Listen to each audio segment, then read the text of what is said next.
Good morning, everybody. Welcome to the Farzy Show here at the Steven Singer Studios. My name is Marc Farzetta. Happy Friday to everybody. Reuben Frank is going to join us on this fine football Friday. Hey, that's alliteration. We're going to talk some Phillies today. We're going to talk some 76ers today because there's more Ben Simmons news. But we'll get to it. And we got an Eagles-Cowboys game coming up Monday night. So that is going to be exciting, to say the absolute least. But I will start with this. And I'm going to do this it's going to be against what a lot of people do in the chat, which is tell me not to talk about them. But I got to talk about it because of what happened last night. So I'm going to do it. The Philadelphia Phillies, ladies and gentlemen, they won a ball game last night, 12-6 after being down 6-0 because Aaron Nola hates September. September is Aaron Nola's kryptonite. Although throughout this season, there's been a lot of Septembers. Let's just say that for Aaron Nola. But last night in particular, he gives up 6 runs. 6 runs in the first 3 innings. It's amazing. And then the first 3 innings. And then he settles in for a couple of innings. Hey, look, he had a couple more innings, so the bullpen didn't have to. But the bullpen was basically perfect after they came in. And after Aaron Nola obviously couldn't really get himself an out earlier in the ballgame, he allowed 6 runs. It goes 6 innings, 6 runs, 8 strikeouts, 1 walk for Aaron Nola. So, yes, September ain't his month, and this season really hasn't been his month either. One of the things that I was looking at with Aaron Nola was the obvious slap 2-run single he gave up to the pitcher in the pitcher's first ever major league at bat, which is obviously never a good thing. Overton, he gave up, he just a high and outside fastball that he just slapped a bloop single into left field, dropped between 3 Phillies, a couple of runs scored, and then it was that moment that he knew it wasn't going to be Aaron Nola's night. Now, again, after that, the Phillies did bounce back. You got a couple of big hits in this game. Didi Gregorius had a monster home run to right field in the upper deck. It was a moonshot of a home run from Didi Gregorius. That kind of opened things up for the Phillies. Next thing you know, they're going to pass ball. They got another big hit from Andrew McCutchen. You get a 3-run home run from Ronald Torreyes. I never thought, and I say this every time, I never thought I'd be talking about Ronald Torreyes as much as I have. The bottom line is Phillies fight their way through, and probably the most amazing stat to come out of last night, or some of the most amazing numbers to come out of last night's 12-6 victory for the Phillies, is the fact that JT Realmuto went 3 for 3 with 4 RBIs and also had a home run. He didn't get his first at bat of the game until he pinch hit for Brad Miller in the 6th inning. And yet JT Realmuto walked away with quite the stat line for himself last night. So good for the Phillies to get that victory. Great for the Phillies actually to get that victory. And also on top of that, the Braves lost last night to the Diamondbacks thanks to a Diamondbacks 5-run 7th inning. So good for the D-backs in that regard. Braves lose. Phillies now 2 games out of first place in the NL East. We'll see what happens there. 3 more games now against Pittsburgh Pirates here in Philadelphia as it's a 4-game series. And then the Phillies have their final 2 series of the season. Most notably, their second to last series of the season, which is a 3-game set in Atlanta against the Braves. Oh, boy. We're all excited for that. I still don't think the Phillies are going to make the playoffs. I hate to be the guy that does that, but I got to be honest with you, and I've been honest with you from the start. Even when the Phillies were 1 game out of first place, I still was sitting here going, yeah, they're still not going to do it. August, oh, man, I was all Phillied up. Oh, man, early August, winning 8 games in a row. Said Joe Girardi needs to keep this team together. It needs to keep this team winning. Then Rhys Hoskins went out, and everything sucked. So, hey, look, they're giving us those meaningful games in September, but that's not something that they really haven't done. They've actually given us plenty of Septembers with meaningful games over the last couple of years, but usually at this point, they're out of it. Now they're still making it interesting, which is good for them. Good for the Phillies, good for Joe Girardi, but I still want a little bit more. I actually want the postseason. I'm rooting for the postseason. I'm rooting to be wrong. Please prove me wrong. Please prove a lot of us wrong, Phillies. I just don't see it happening. But fingers crossed. See how they do tonight. So there you go. I just started off with the Phillies. That felt good. How about this? We're going to go over some of the stuff that was said yesterday. A couple of things that were said in the press conferences yesterday, most notably by Nick Sirianni. Nick Sirianni addressed the media yesterday, as did Jalen Hurts, as did Jalen Reagor, as did Landon Dickerson, as did Lane Johnson. A lot of guys talked to the media yesterday. But just to stick with the head coach, there was a couple of things that came out in yesterday's press conference that I thought were interesting. One was the shirt. And if you haven't seen the shirt by now, you're going to see it a little bit later. The Beat Dallas shirt that Nick Sirianni was wearing. Nick talked about what he had gotten into as far as the rivalry goes around the city of Philadelphia, how a lot of fans, whenever they see him, they're like, oh, no way, Nick Sirianni, head coach. That's cool, man. All right, hey, good talking to you. Hey, beat Dallas. As it tends to get said a lot in Philadelphia. But then he also talked about the self-evaluating process as a football coach and how he self-evaluates himself. Yes, that's a direct quote, actually. So we'll let you hear about that. We'll also right now we'll go from Phillies. We'll go from Phillies to the Ben Simmons story because it got another layer yesterday. This Ben Simmons story is fun, and to think over the next and by fun I mean horrible. To get into what could happen over the next week is interesting because this story came out yesterday. If you see this tweet, Sam Amico wrote this, hoopswire.com, or should be hoopswire.com. 72,000 followers. Guy's legit. Blue check. You see it right there. Or in my screen because I go black and with dark on Twitter there. Sam Amico right there with the check mark. Sixers have had multiple conversations on Ben Simmons. Hey, you don't say. Feeling around the NBA. That was my editorial, by the way, for those listening on the podcast. Feeling around the NBA is that Ben will be moved within the next week. Sixers will likely deny, but they are trying, source says. But they are trying, in quotation marks, the source says. You can follow along right there, hoopswire.com. Then Sam also goes on to say a couple of more things about the Ben Simmons situation as far as the Timberwolves moving on. They have the new interim man, Sachin Gupta, Sachin Gupta. Gupta is how you say that. He had been on speaking terms recently, but I've been told Minnesota's interest in Ben Simmons has not waned. We'll see what Minnesota can be giving up for Ben Simmons, but nothing really jumps out to me in terms of win now type of guys from Minnesota. I'd love to see it. I'm quite frankly rooting for it as far as Ben Simmons to get traded. But as of right now, I don't see Minnesota being the team that will give up a lot. I thought it was interesting what Paul Hudrick told us yesterday as far as the Spurs being an interesting team. Sacramento Kings have a couple of interesting guys right there as well. But we're all going to be keeping our eyes on what could happen between the Sixers and the Portland Trail Blazers because there's two pretty damn good guys that are involved in some trade rumors, and one of them is Dame Lillard, who as of right now is staying put in Portland, and the other is CJ McCollum. I don't think that'll be the destination, but that's obviously the one I'm rooting for above all else, and that's Dame Lillard, as we all know. But really, when it comes to everything else, you can talk about a guy like Halliburton, for instance, that a lot of people like to mention. That's where we can start some conversation. But the tricky thing is, as you heard from Woj, as we played earlier in the week, when Adrian Wojnarowski was talking to everybody, and what did Woj say?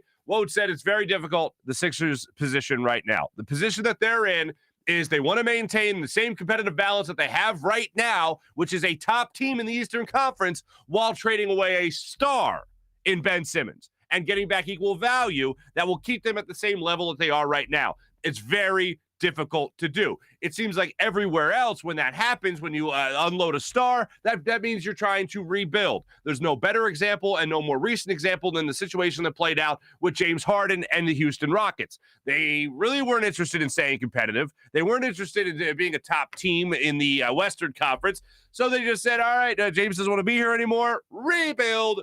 And James Harden got traded. They didn't get anybody in decent value to help them win now. And now even John Wall wants out of Houston. So I would really like the Sixers to avoid at all costs being the Houston Rockets. Not that I think they're going to be that by any means, because still their star, their crown jewel of the process, as Brett Brown liked to so affectionately refer to Joel Embiid, is still here and will still be here and still be competing for MVP awards. By the way, how about Kendrick Perkins still saying that Joel Embiid is going to be his MVP for the upcoming season? Let's see it happen. Monday, training camp starts, media day, if you will, and then after that, we'll see where the Sixers go. So I'm excited to see how the next week plays out. If the report from Sam Amico is correct that the Sixers are looking to trade Ben Simmons and the feeling around the league is that it could happen in the next week, then let's get it over with. Sooner rather than later, as far as I'm concerned. Because I can't remember a time I've wished for an athlete to be out of Philadelphia faster than Ben Simmons at this point. As I said yesterday, we've been at a point of no return, I feel like, from the business aspect of everything. But when it comes to the idea of him possibly coming back, just the half 1% that Ben could be back in Philadelphia, when it even comes to just that, I don't think that's possible, as I told you yesterday, because I think this fan base is over it. I think a lot of people, when everything went down the way it did in Game 7, they were done with Ben Simmons. I at least was of the mindset, yeah, bring him back. Let's see how he does, up his trade value, and move on. But after all the drama and BS that has unfolded over the last month of last month and a half of the offseason, oh yeah, dude, see ya. Don't let the door hit you in the ass, as the good people say. Coming up, we're going to talk to Reuben Frank about all things Philadelphia Eagles. Reuben wrote an article on Landon Dickerson, who's going to be getting his first NFL start coming up against the Cowboys on Monday night. And I just want to highlight this for a second. We didn't get into it too much after the game because there's some other things that were swirling around. But I don't understand why Landon Dickerson was thrown to the Wolves after just going through his first week, really, of practice, not really having training camp, getting placed on IR, not getting placed on the PUP list so he could play within the first 6 weeks, so he plays in week 2. And then he gets thrown to the Wolves against pretty decent defensive line in the San Francisco 49ers. I thought Nate Herbig might be the better better person to come in at that moment, being that he already had NFL experience. They opted to go young. They opted to go Landon Dickerson.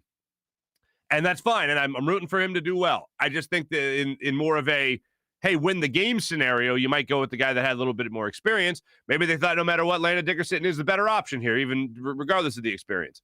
Landon Dickerson said yesterday during his press conference when he was addressing the media, he said that he went through the film, talked to some of his fellow teammates. He talked to coaches and got the positive feedback and got the corrective criticism that he was longing for.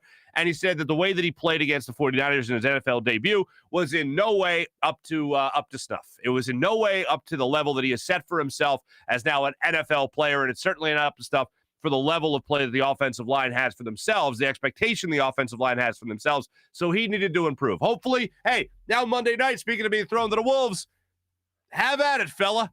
Get out there. See you in Dallas, Monday Night Football. See how you perform. We'll obviously be rooting for Landon Dickerson. We talk about a lot in quarterback situations. If a guy like Jalen Hurts was to go down, or a guy like last year, if Carson Wentz was going to go down, we were going to go back and we were going to talk about whether or not the long-term solution would go in immediately, or the guy that could come in the short term. This year, it's Joe Flacco. He, I think, would be the short-term solution to go into a game. Long-term, I think that's where you start looking at Gardner Minshew to see how he could fill in if, God forbid, something happens with your starting quarterback, Jalen Hurts. Same type of thing with any other position, really, when you think about it. If you talk about the right guard, you're talking about anybody member of the offensive line. Short-term, throw to the Wolves right away. I go with the guy with experience, Nate Herbig. If it's not that, I would go with the guy for a long-term solution, which would be Landon Dickerson. They opted not to do that. They just said, hey, in case of emergency, break glass, and behind that glass every single time, that's going to be Landon Dickerson. So we'll see how he does and responds in his first NFL start coming up Monday Night Football against Dallas Cowboys. Again, thrown to the Wolves.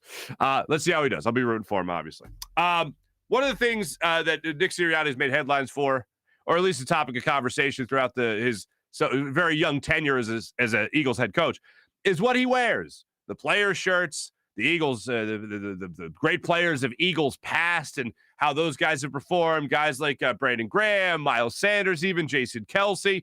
Well, this week he's wearing a beat Dallas shirt. And Coach Sirianni, when addressing the media yesterday, was talking about his interactions with the fans that help him learn how important this rivalry is between the Eagles and the Cowboys.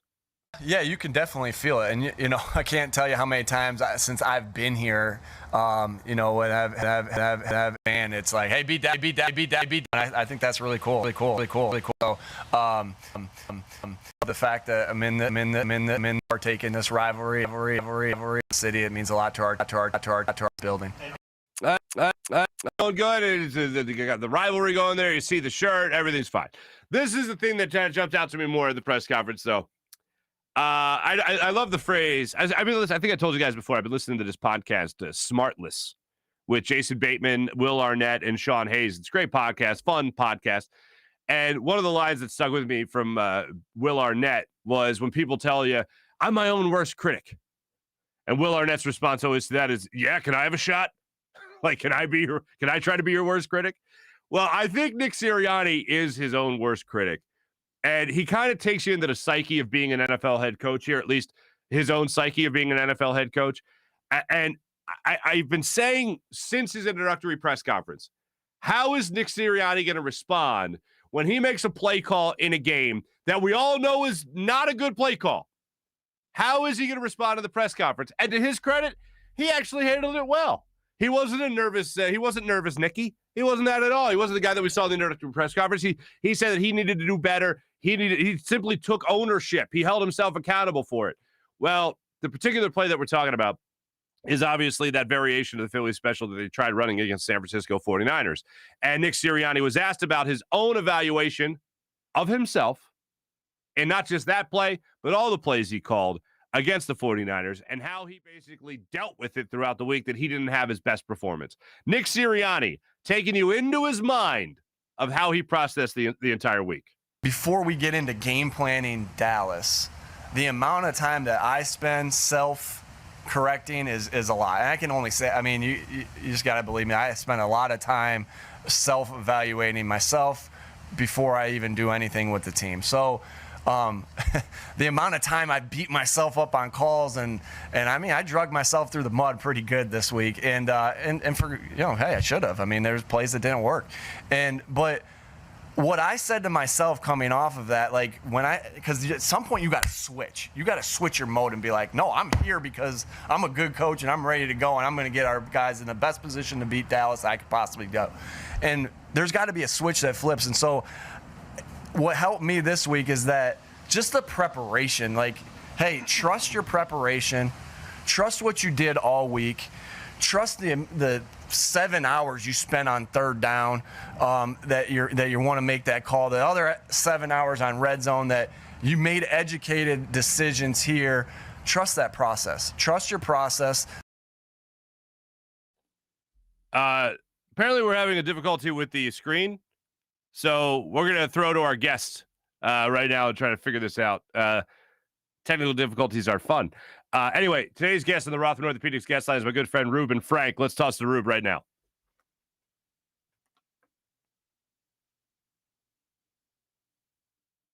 Now, the Rothman Orthopaedics guest line. Make sure you check out one of his most recent stories at NBCSportsPhiladelphia.com and the My Teams app as well, which if you're an Eagles fan and you're not subscribed to that, what are you doing if you haven't downloaded that? Come on. He wrote about Landon Dickerson, his first NFL start coming up here against the Cowboys. My good friend, Eagle Eye Podcast himself, Mr. Reuben Frank. What's up, Rube? Hey, Farzy. Hey, man. It's going great. It's going great. So Landon Dickerson is going to get his first start against the Dallas Cowboys. There was a lot that happened at Nick Sirianni's press conference today. We'll get to some of that stuff. But just overall, Landon Dickerson, how he played in his first NFL live game action, how would you evaluate it? A lot of room for growth. What would you say about Landon Dickerson's first NFL action, at least last week, against San Francisco 49ers? I'd say a lot of room for growth. Yeah, I think he nailed it there. Yeah, he struggled a little bit. It's a tough ask because here's a kid who hadn't practiced. He just got activated. He was limited the week of the Falcons game. He wasn't even a full participant. He was just doing some individual stuff. He didn't have a preseason, didn't do anything in training camp.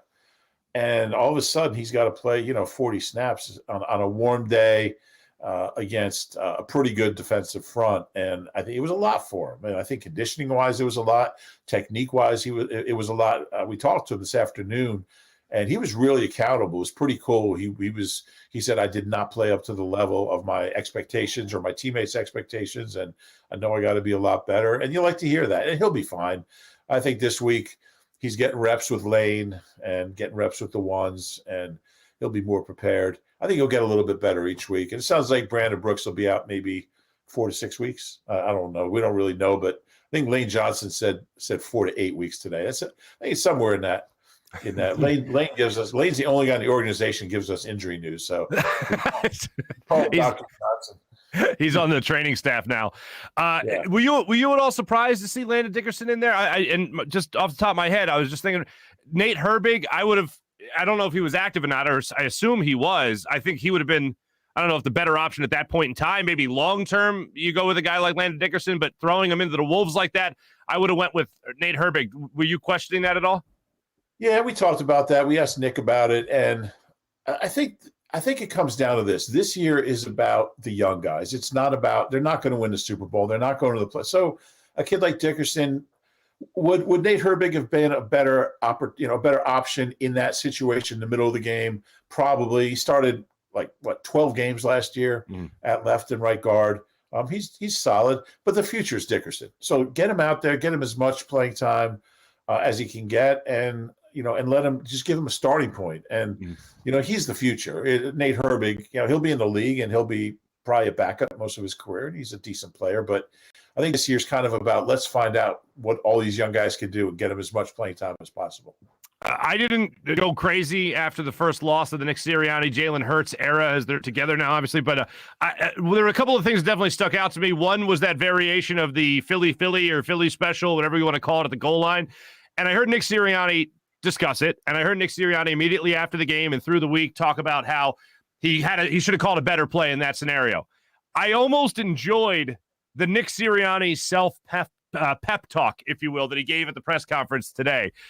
We talked about a lot of room for growth when it comes to a guy like Landon Dickerson. I think Nick Sirianni realizes in that moment, I'll get your thought on this as well, that he had a lot of room for growth in that particular case. Yeah, and my thing is, it's great that he was accountable, and I think it's good that his players see that. And, you can't ask guys to be accountable if you're not. But if he should have called a better play, why didn't he call a better play? That's what I don't. We all knew that was a ridiculous play. Greg Ward, there was one option, and it was Jalen Hurts. And he was covered, and Greg Ward didn't know what to do. And it's not Greg Ward's fault. But, no, of course not. Quarterback anymore. He was a quarterback 4 years ago for Houston. So I don't know. That whole sequence was terrible. Really, all four of those plays were sloppily executed, poorly conceived. That whole drive didn't have a chance. It's almost like when they didn't score on the Quez play, it's like, oh, okay. And then they got the penalty down to the one. They had 4 shots from the one. The whole drive, that whole possession was flawed, I thought. Their best goal line runner is Boston Scott. And, especially the one running play, give Boston Scott a shot. Why haven't we seen him? I don't know. I asked Nick about it, or I asked Shane Steichen about it, and he gave one of his patented, meaningless answers. Boston Scott he's a good player, and I like Gainwell, and Gainwell certainly. It might come down to just let's see the rookies as much as possible. Gainwell didn't get the ball on that sequence, but Boston Scott is mathematically, and I worked this out last year, he's the best goal line short yardage runner in the league because he's so low to the ground. He's got, he sees the field really well. He never gets stopped inside the 5-yard line. It's incredible. Wow. It's the Giants, but I would have liked to seen him get a crack at it. I didn't like any of those plays, honestly. You're 1 yard away. Everything should be going forward. And, I love Nick's play calling in the first game, but this was not good. Yeah, left a lot to be desired, certainly. And when he started rattling off the names of people that had play calling experience on his coaching staff, like Jim Bob Cooter and Shane Steichen, he even went down to Jeff Stoutland. I'm like, why couldn't any of those guys said, okay, this isn't the play. Don't do this one. Not this one. Stop. No, not this one. Moving into this Dallas week, obviously, Monday Night Football, they're kicking off Monday night. When you look at the Dallas Cowboys right now, where do you see the weakness? I just see that the turnovers, the differential leads the NFL right now. When you look at the Dallas Cowboys, what do you think the Eagles should be exploiting there? Well, they do have a lot of takeaways. I think 6, right? They lead the league with 6 takeaways. 6 takeaways, yeah. Their differential, I believe, is 4 or 5, yeah. Yeah. But yeah, I think that they're still susceptible in the secondary, and they've given up I think Brady threw for 400. He's Brady, 5 touchdowns, and then right. The Chargers moved the ball in the air too. They've given up more long plays than any team. I think they've given up 6 or 7 20-yard plays. Eagles have given up 1. So I think you can move the ball on them, but they're going to have to open up the offense. And I think the Eagles have a much better defense. I think Cowboys have a better offense. Even with their wide receivers, Gallup's out. Amari Cooper, we don't really know if he's going to play or not. But I think that's a tough matchup. But I think the Eagles have a huge advantage on the defensive end. But they're going to have to open up the offense. You can't dink and dunk on a Monday night in Dallas. You just, you're going to embarrass yourself. And it was like when the short stuff wasn't working, they just chucked it 70 yards down the field and like hoped that it would work. And there was no rhythm to the offense. So I think in Dallas, in front of that crowd, I mean, you're going to have to work the mid-range game, the middle of the field, the tight ends, the backs, maybe throw the ball to Greg Ward a couple times, he's not electrifying, but he's played more than Rager and Devontae and Quez combined. He'll catch the ball. He knows how to move the chains. I'd like to see the middle of the field. They only had one completion between 15 and 90 yards Sunday. So, that's like the lifeblood of an offense is the mid-range game. So, you got to trust Jalen to do more than just these little, like bubble screens and dump offs. And you're not gonna. It worked in Atlanta because they suck basically, but against those teams, that's not going to work. And this offense has to be more creative, more dynamic, more varied, and just get the ball. You have these playmakers, get the ball in their hands. I mean, wide receivers didn't have a catch from the middle of the second quarter through the rest of the game. They had 6 catches. They had 5 in the first quarter. Then Quez had the 91-yarder in the middle of the second quarter. The wide receivers did not have a catch the rest of the game. That's insane. Playmakers, you drafted these guys. They're they can all run. They're fast. They can catch the ball. Get them the ball.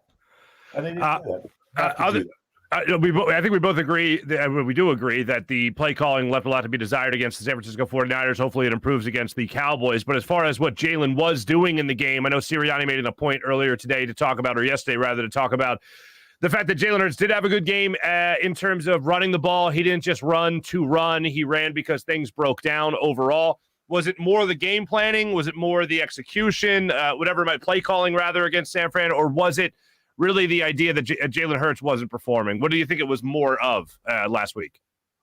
Yeah, I think it was a little bit of everything, but I think it was mostly play calling and offensive design, not just the play calling, but the whole concept of digging and dunking and throwing all these, remember the old Donovan to Pinkston, like for 1 yard, the 1 yard out?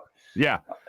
I thought we'd retired that play, but there was nothing down the field. And when it was down the field, it was 70 yards down the field and plays that didn't have a chance. So I thought Jalen, if the best pass he threw, I mean, other than the Quez pass, but the one that Rager stepped out of bounds, if Rager had stayed in bounds, all of a sudden Jalen Hurts had a pretty good game.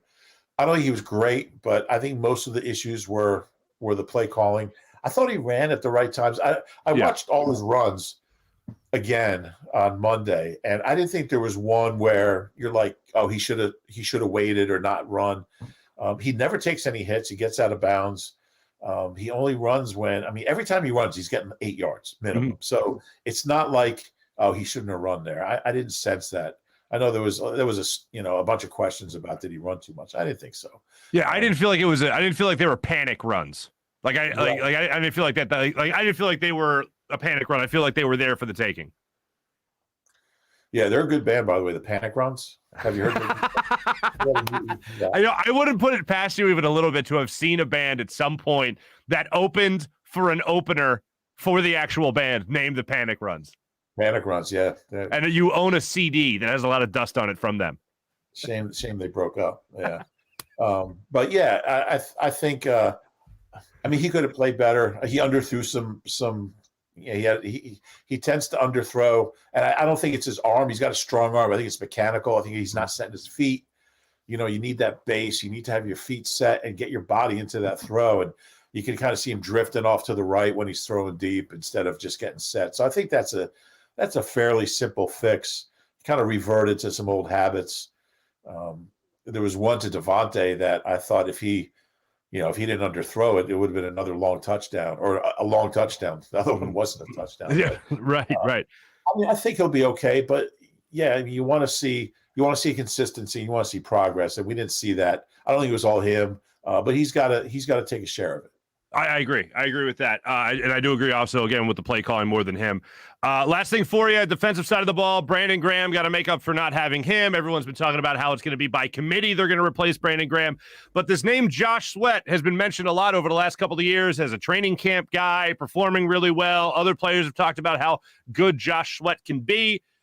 He gets the contract. We barely see him in the following. Josh Sweat. Yeah. What? Josh Sweat? You said Josh Sweat. Sweat? He did. Mi scusi. Slip of the tongue. Slip of the tongue. But that's a great band leader, frontman, Josh Sweat.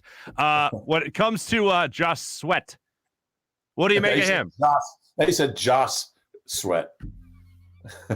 Must be the microphone or the Jack Daniels I do before every interview. I don't know. Or actually, I have a V&T here waiting for you. That's actually just water. But what do you make of Josh? Now I'm thinking about it. Josh Sweat. You can't say it. It's great. What do you think of Josh Perspiration? He's got all the potential in the world, but we got to see it. I mean, he's a guy with 10 career sacks in 3 years. So, he didn't play much as a rookie. He was a 4th round pick. He's got all the tools. I mean, he looks like Javon Curse out there. He's got that fast first step. Mm-hmm. He's physical. He's relentless. But it's got, like a guy like Garoppolo gets rid of the ball fast, and Sweat's got to understand how to make a difference and disrupt things when the quarterback's getting rid of the ball fast. No defensive end has a sack yet in 2 games, which is another concern. They're going to miss BG, and Josh Sweat is not BG. He just isn't. Even at this stage of Brandon Graham's career, at 33, I think he's 33. Yeah. Josh Sweat and Derek Barnett just are not Brandon Graham. So people talk about how do you replace him? You don't. You just don't replace him. And Kerrigan's got to do something. We haven't seen a whole lot out of him. No. He missed most of the camp. So it's a problem. I mean, and Derek Barnett, really, whatever you get from Sweat, that's great. Derek Barnett was the 14th pick in the draft. And all he does is commit these stupid penalties. He's got more penalty yards in his career than sack yards. I counted it up. He's committed 21 penalties in his career. Oh, my God. And they're stupid penalties. I mean, that one the other day, it would have been 3rd and 15. Mm-hmm. You get the first down. Even if you don't get the ball, they got a 3rd and long. You get the ball back. He's just not a smart player. And refs are now looking for him, because, he's got a reputation as being a guy's a cheap shot, late hits, personal fouls, roughing the passer, whatever it is. And it's tough to overcome that once you have that reputation. So they need him. They need Sweat. They need Kerrigan. They need all of them, but it's a big loss. Mm-hmm. All right, I lied. This is the last thing for you. Ben Simmons, what are you making of that whole malarkey? I don't blame him, man. I'll tell you what, the way he's been treated. No, I'm kidding. I was like, what? What? You had me going. I was like the last Ben Simmons defender. Like up through the end of the regular season last year, I was like, you know what, this guy, the way he plays defense, the way he rebounds, his court awareness, his passing, like, I can live with him not taking a bunch of jumpers. And, he was shooting, like he got his foul shot up to like halfway through the season. He was up like at like 66, 67. That's all he's got to do. February. Yeah. Over 70% in February. Yeah. Yeah. So, I mean, anywhere around from 65 to 70, I mean, you'll sign up for that. I'll take that. And then he's, that fell apart. And then the playoffs, we all know what happened. And that's when I just said, you know what? I never want to see this guy play in a Sixers uniform again, because the sense of entitlement. I mean, there's just accountability, I guess, is the word for the night. There's none. There's none with him. $30 million a year. It's never his fault. It's always the fans. It's the media. It's the coaching. It's his teammates. It's, this guy said this about me. You know what? Enough. I had enough. He's a talented kid. He's still young. I mean, but I don't know. You can't come back here. Not after all this. No. See, I was willing to welcome him back even after everything in the playoffs. But the off the court drama stuff about wanting to be traded, making it public, leaking that information, having issues with his team, with his coach, the whole thing. No, I'm done. Like I don't see any scenario where he's ever welcome back in Philadelphia with open arms at all. I think you're exactly right there as far as wanting to move on, my friend.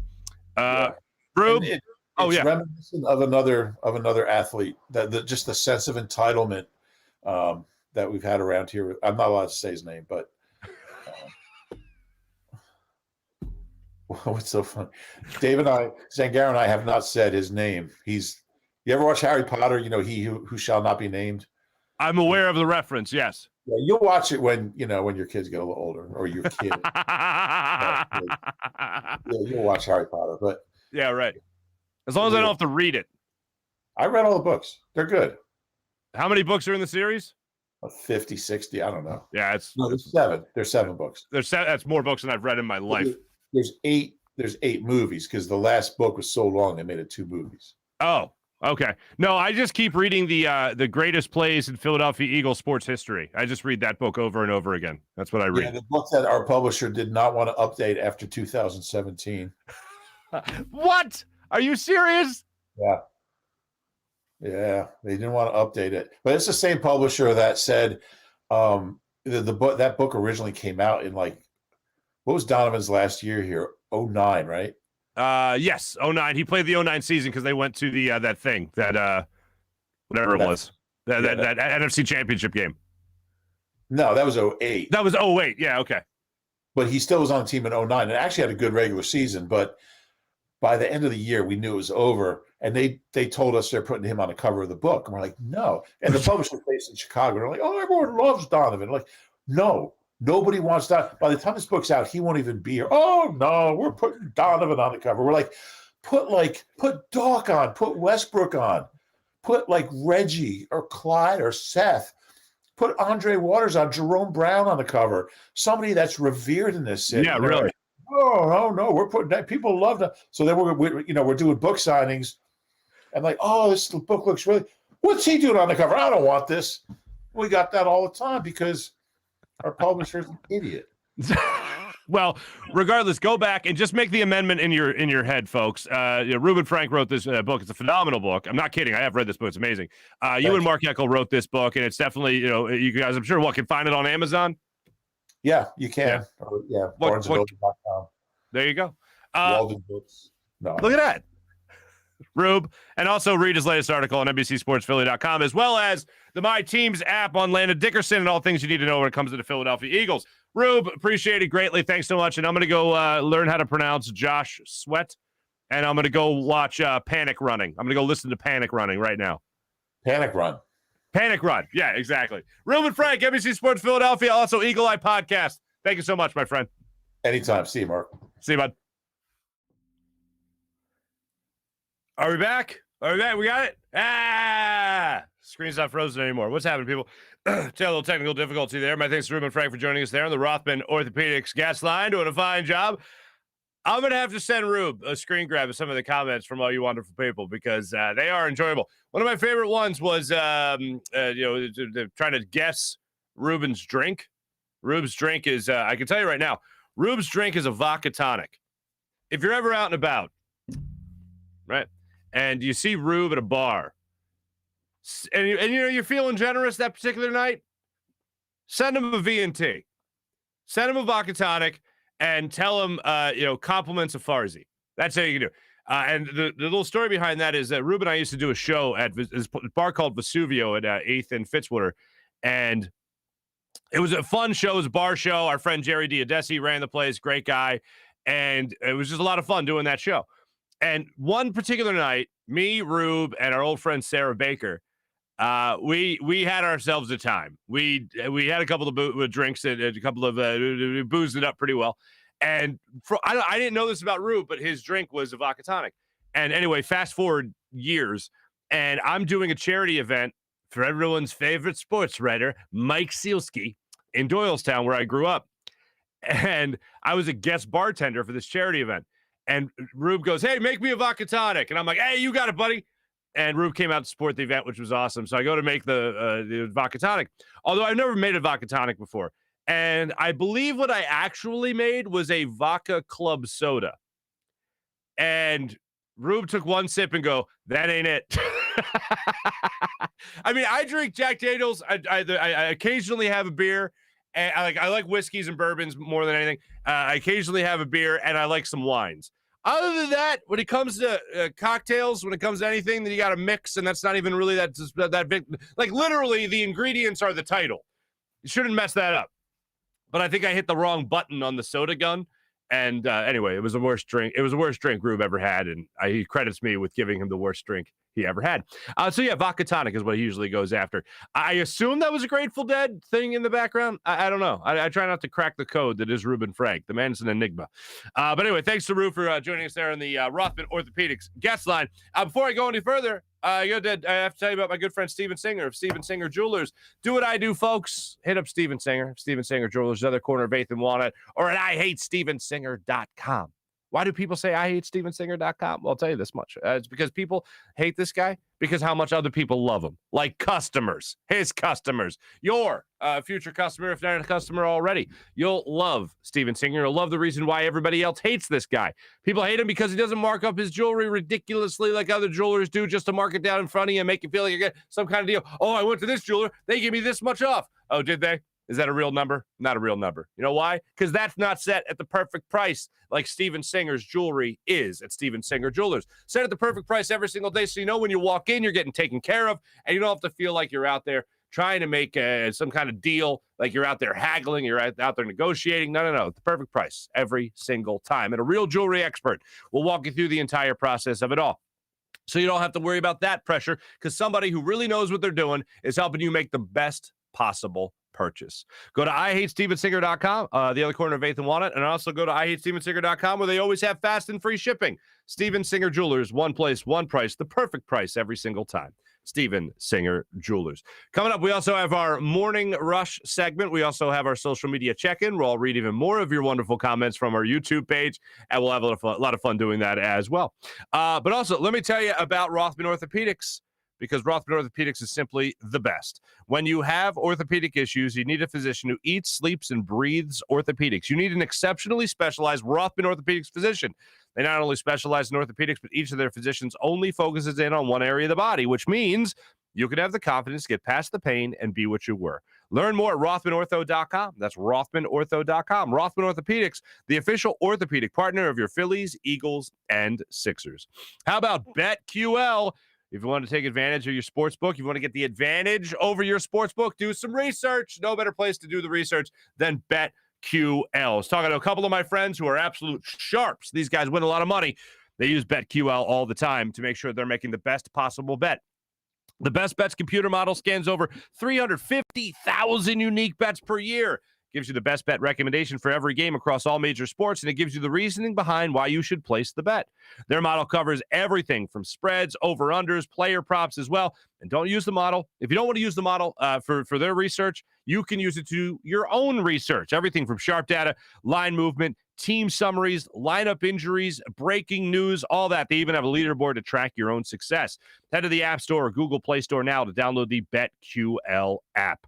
How about Steak and Maine? Northeast Maryland voted #1 place for steaks in America by the Travel Channel and the Cooking Channel. I think they know a thing or two about steaks. My man Tony Cavada hooking it up down there with amazing Cavada Cellars wines from his family to your table, ladies and gentlemen. I always tell you about the amazing Pinot Noir pairing you can do with the tomahawk steak, the 2-pound tomahawk steak. Can't wait for that steak next weekend. I'll be having myself a time. Whether you like to dine at the more upscale steakhouse or the casual bar and patio, you'll enjoy the highest quality of prime meats, fresh seafood, world-class oyster bar, and freshly prepared sushi. They have it all at Steak and Maine. So do what I do. Hit up steakandmaine.com for more information, or just head to Steak and Maine in the heart of Northeast Maryland for one of the best meals you could ever have. Steak and Maine, steakandmaine.com. WinView. I hit my bet last night. What did I tell you?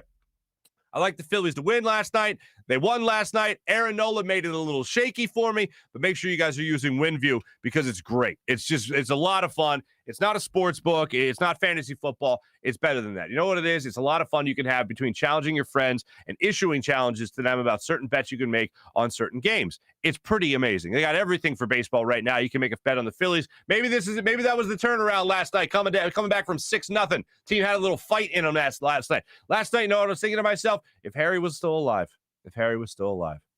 The Fighting Phils have come back. That's a terrible impression, but you get what I'm saying. We all have our terrible impression of Harry Cowles. There's still the Fighting Phils. And last night, they certainly fought back. WinView is the only game where fans can take other fans to task and end the debate once and for all. Who is the biggest sports fan and who knows more? You have a friend or family member who thinks they know everything, challenge them to a WinView challenge, challenge them to a WinView contest, and have them walk the walk as well as talk the talk. If you want to break up the monotony of a family dinner and get-togethers, maybe have a little fun. Maybe challenge that family member. Oh, you think you know so much? Hit me up on WinView. Simple as that. You're tracking the games on Sunday. Maybe you want to put a little extra skin in the game outside your fantasy game. You can have a little fun there with WinView and the WinView contest. Not a sports book, not daily fantasy. It's a social gaming app where you can win real money, real prizes, and make predictions on the games that you love. So make sure you do that with the WinView app. Go to the App Store, download the WinView app right now. Have yourselves a good time. Let's check in with our social media check-in brought to you by Steak and Maine at steakandmaine.com. Also, coming up in our Morning Rush segment, Darius Slay, his time in Mississippi State overlapped with Dak Prescott's. Darius Slay tells a charming story about being teammates with Dak Prescott.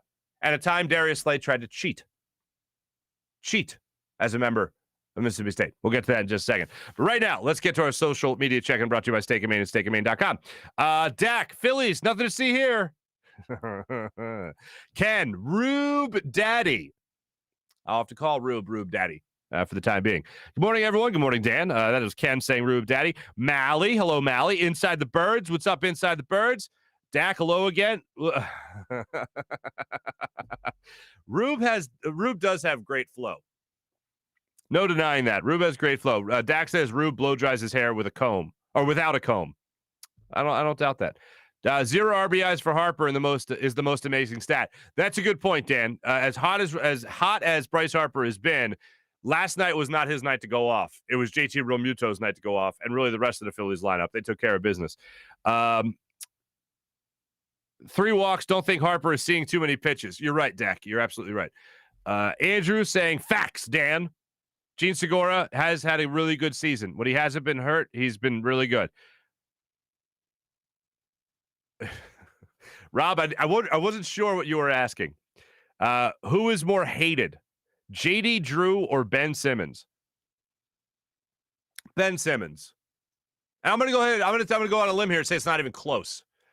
JD Drew, from what I remember, that whole thing with JD Drew, for those that don't know, for those of the young kids on this fine website and all our social media platforms, JD Drew never wanted to play for Philly, told Philly, I don't want to play for you. Philly drafted him anyway. He didn't play for Philly. A couple years later, he got batteries thrown at him. The very famous night here in Philadelphia. Ben Simmons got drafted by Philadelphia, #1 overall. People said he's lazy. People said he doesn't really care about the game. He just cares about what the game brings him. And Philly was like, no. This guy's really good. He's really going to mature into something special. He's like LeBron James. And then they drafted him. And then he showed a lot of the same stuff that we were worried about when he was still at LSU. That stuff didn't go away. Sure enough, he comes here to the Sixers. It still didn't go away. He's now, year 5 of his NBA career, playing for year 5. And, a lot of the same worries still very much exist. He hasn't really gotten better at anything on the basketball court, so that's cool. But he's an all-star, so, yeah. And then also, one of the worst choke jobs you could ever imagine in the postseason. Yeah, Ben Simmons definitely more hated than JD Drew. Rob says, I got my batteries ready. I do want to be there when Ben comes back. That's going to be a hot ticket in town. I don't even want to see what prices are going to be on the secondary market, but good Lord, man. Good Lord. Andrew's checking in. What's up, Andrew? What else do we have here? Ben Simmons, most disliked Philly athlete ever by far. Dan, I think, I hate even going the Andrew Bynum route, but there's been some pretty hated Philadelphia athletes. Ben is definitely going to the top of the charts. If he's not there already, he's definitely #1 with a bullet.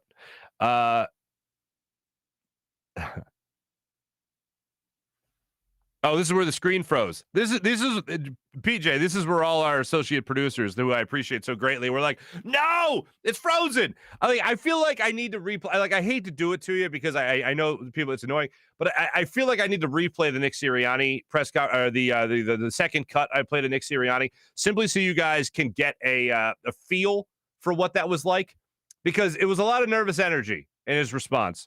Should I do that to you or should I not? Hit me up in the comments with it. Who you got, Mally? Trust the process. That was Nick Sirianni. Farzy Show broken today. Thank you, T-Bro. Sealski hacking the system. Mally, you know what? You're not far off. He probably was. So do we agree the only person that smokes more weed than Farzy is Rube? Come on, Mac. I don't know. I don't know about Rube's habits in that regard. I just know he likes VMTs. And he does enjoy fine beer. Rube also has a great story about singing Irish, what do you call them? Irish songs? Not songs. There's Irish jigs? No, that's a dance. I don't know. Irish things. I'm not Irish. Irish things? Irish melodies? I don't know. Irish pub songs, maybe, with Marty Morningweg. That's a true story. Ask him about that sometime. You got to figure it out. Dak, Rube is at Woodstock. Rube definitely looks like a Jameson man. I don't think I've ever had whiskey with him. Rube was totally at Woodstock. Y'all are wild. Dante, what's happening, Dante? Luigi, Eagles are going to get steamrolled. Come on, Luigi. Have a little faith. This is interesting, Dak. Once Nick figures out the media members aren't his friends, his attitude will change. You know, I don't know. I get the sense that Nick Sirianni is the type of guy that you can't rain on his parade. Like, I think he's the type of guy that is just always of positive energy and assumes the best of people, even if he experiences the worst in people. Like, that's the vibe I get from Nick Sirianni. Like, Nick Sirianni is the friend, I think, that calls you 100 times. You don't call him back because you don't think you're really that close of friends with him, but he thinks you are. So then all of a sudden, you need someone to help you move. And Nick Sirianni's like, hey, I'll grab some boxes, man. I'll grab the boxes right now. Like that. That's how I think it goes. You should Grateful Dead poster in the back, Mally. I think it was. Is this where? Oh, yeah. The panic runs. Definitely at Woodstock. That's the part I'm screen grabbing this conversation, Dan, and I'm sending some of this to Rube so we can see how much fun we have.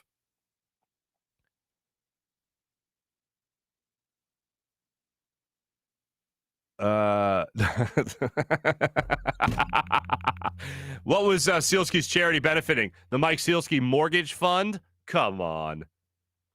What was that? Was that oh, I lost it. What the hell, yo? Oh, Luigi. Good job. FBI, IRS investigates. It sure didn't benefit a Weather Girl fund. Come on, guys. We should throw diapers at Ben. Dirty diapers. Ooh, Don Vito. That's not a terrible idea. Not to throw diapers at the man. Certainly not dirty ones, people. But just like boxes of like diapers. Should we go? It depends. Do we go adult diapers or do we go baby diapers? I guess baby diaper because he's a big baby. But then big baby, it would mean depends. Anyway. This is all fine workout I'll use, guys. Sal, what's happening, Sal? Good morning to you.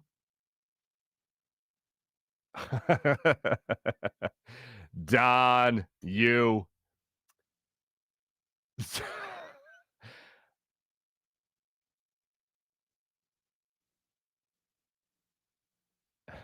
Dan, I thought you were making a bullet bourbon joke there for a second. Thanks to everyone that chimed in there on our social media check-in brought to you by Steak and Maine and steakandmaine.com. All right, I wanted to get to this. This is our Morning Rush. Morning Rush brought to you by Sky Motorcars and SkyMotorcars.com. Darius Slay overlapped for, I believe, a year with Dak Prescott at Mississippi State. And here is Darius Slay, or Slay, as he likes to be called, when he was asked yesterday about his relationship with Dak Prescott, whether or not they keep in touch, any good stories from being back at Mississippi State. Darius Slay on some good stories. Well, so me and Dak got so one day I got in trouble at Mississippi State for cheating in the workouts, right?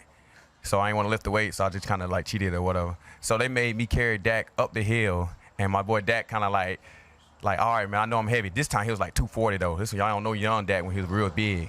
So I had to carry him up the hill on my back, right? But he like jumped off his back for a little bit and just like ran up the hill with me, and spared me because he was heavy. Because I wasn't gonna carry him up there though. He knew I wasn't though. But that's my dog, man. I'm glad to see him back out there. I'm glad he's healthy, and I'm gonna keep praying for he have a healthy season this year too.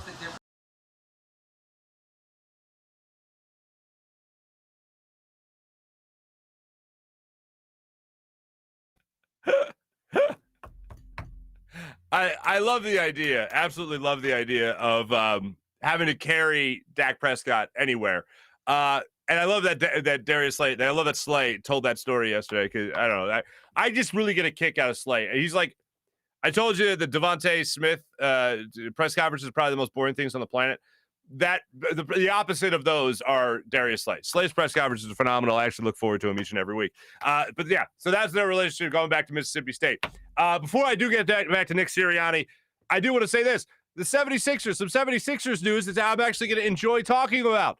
The 76ers have named a new play-by-play person, and it is the amazing. I love what she does. Kate Scott is the new play-by-play person of the 76ers.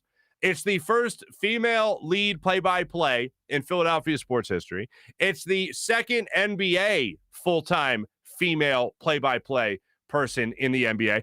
This is a phenomenal thing. I think she has a great style. I think she has a great delivery. If you ever caught her on any of the other broadcasts that she's done, college stuff, for instance, I think she's fantastic. This is, I believe, a great hire as the new Sixers play-by-play person for the 76ers. So congratulations to the amazing Kate Scott. Welcome to the city of Philadelphia. And she said, can I call you Philly? I found that interesting for many reasons. There's a little fiasco that went on with the, not Philly, that whole thing in Philadelphia. And I have heard, and this is weird. And I grew up outside the city, and I know my role in that regard. Like, I know how parochial we are, which is to the point where I don't say I'm from Philly. I say I'm from the Philadelphia area. Only because I know there's going to be one person wherever I am that's from Philadelphia, and they're from like Southwest Philly, or they're from Northeast Philly or whatever. And ththey're like, oh, you're from Philly? Where are you from? And I'm going to be like, Doylestown. They're going to be like, you ain't from Philly. And I'm like, cool.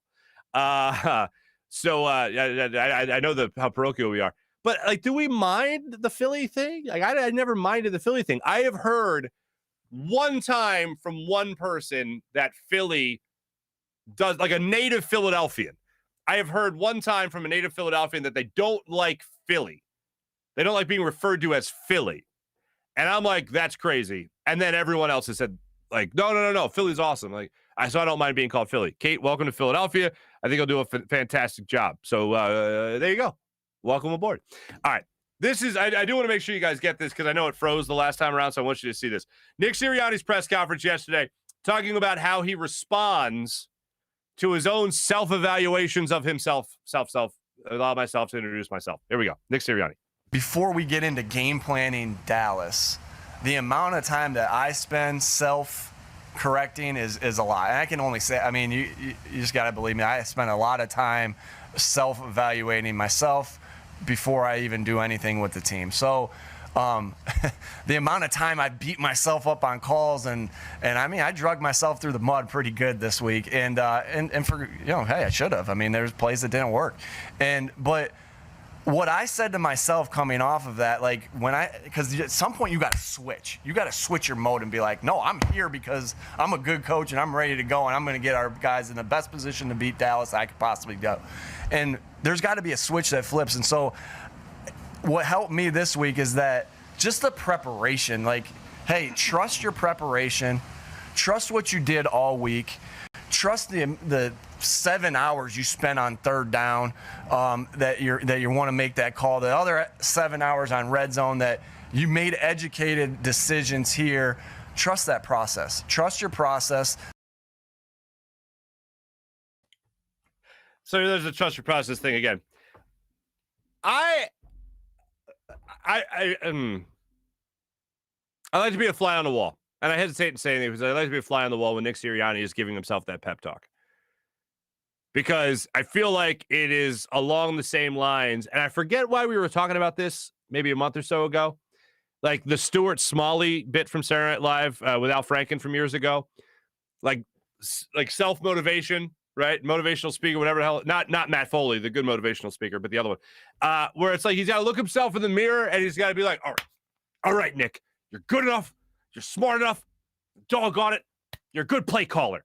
And I got into this in the conversation with Reuben Frank. Like, Nick Sirianni's got to go, man. He's got to get going. He's got to get fired up. He's got to convince himself that he's got this job because he's a good head coach. He's going to be a great play caller in the NFL, and he's going to be really into it. Like, that's kind of like the pep talk I see him getting himself. But I got into this with Rube during the interview about how Nick Sirianni was talking about some great, like yesterday's press conference, he was rattling off the guys that have had play calling experience in their careers and how he has those guys at his disposal. And one of them was Jim Bob Cooter, because Jim Bob Cooter came walking out at the same time that Nick Sirianni was asking the question. He looked over, he saw Jim Bob Cooter, and he came back. He's like, Jim Bob Cooter. He's great. He's got play calling experience. Shane Steichen, offense coordinator, play calling experience. Even you go to Jeff Stoutland. Jeff Stoutland's got play calling experience. I can rely on him. So I got all these guys that have play calling experience. And I'm thinking, while he's rattling off the list of names and his coaching staff that have play calling experience, I'm like, where's the one guy that was, hey, guys, I got this play. I'm going to call right here. It's like Philly special, but it's not. It's a little different. We're at the goal line. We're going to run it. Where's the one guy to be like, hold on a second there, Nick. Let's not run that play. We couldn't punch the ball in at the 1 yard line. And now you want to have Greg Ward throw to Jalen Hurts on a play that the defense is going to know immediately what happens once they see a little toss to Greg Ward? Oh, yeah, let's not do that one. So where was Jim Bob Cooter? Where was Shane Steichen? Where was Jeff Stoutland on that play? Going over to Nick Sirianni, being like, you don't need to call this play. So as we said on Monday morning, when we started this conversation, we're going to take last week's game as a teaching moment. Teaching moment going forward. Go Birds. All right. Monday morning, we'll be back with you guys here on the Farzy Show at the Steven Singer Studios. Monday morning, are we going to talk about Ben Simmons traded? Are we going to talk about the hottest rumor of Ben Simmons and whether or not he's going to be traded? You bet your ass we will.